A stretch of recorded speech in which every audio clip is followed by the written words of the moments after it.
এই পিআর পদ্ধতি এই দেশে চলবে না। চলবে? আপনাদের সকলকে ঐক্যবদ্ধ থাকতে হবে। যে কোনো মূল্যে আমাদের ঐক্যকে ধরে রাখতে হবে। আপনারা জানেন আমাদের ঐক্য ধরে রাখা দরকার কিনা।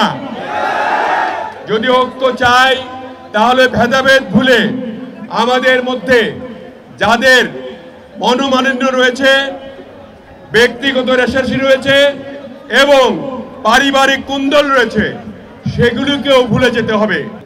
আমরা তাদেরকে সঙ্গে রেখে হায়নার হাত থেকে রক্ষা করেছি। আমরা তাদেরকে সঙ্গে রেখে পতিত সরকারের শেখ হাসিনা ডাইনি তার সবল থেকে তাদেরকে রক্ষা করেছি।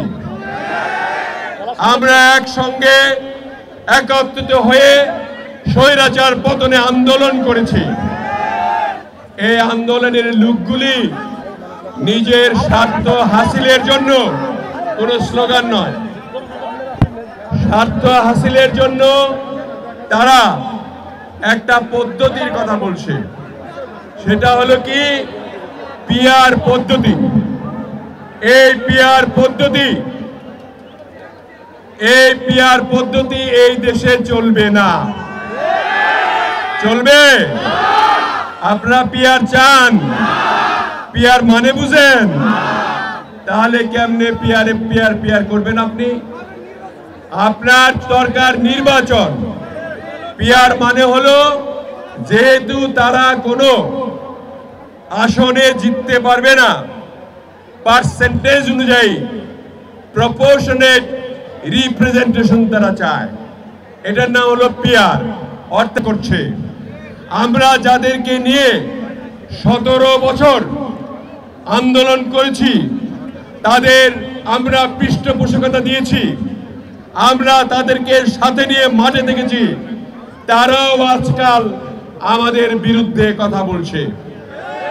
এর অর্থ হলো নির্বাচনটিকে পিছিয়ে দেওয়া।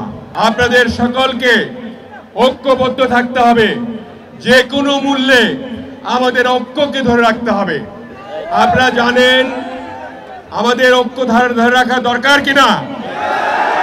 যদি ঐক্য চাই তাহলে ভেদাভেদ ভুলে আমাদের মধ্যে যাদের মনোমালিন্য রয়েছে, ব্যক্তিগত রেশারেশি রয়েছে এবং পারিবারিক কুন্দল রয়েছে, সেগুলোকেও ভুলে যেতে হবে।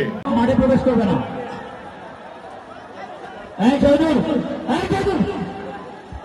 দর্শকের সাথে কোনো খারাপ ব্যবহার করবে না কেউ। মিল্লাত ভাই, এই দর্শকের সাথে কোনো খারাপ ব্যবহার করবে না কেউ। মিল্লাত ভাইকে কমপক্ষে ব্যাপার থেকে অনুসরণ করতে জানাচ্ছি। মিল্লাত ভাই, আপনাদের সকল দর্শকদের জন্য নিবেদন।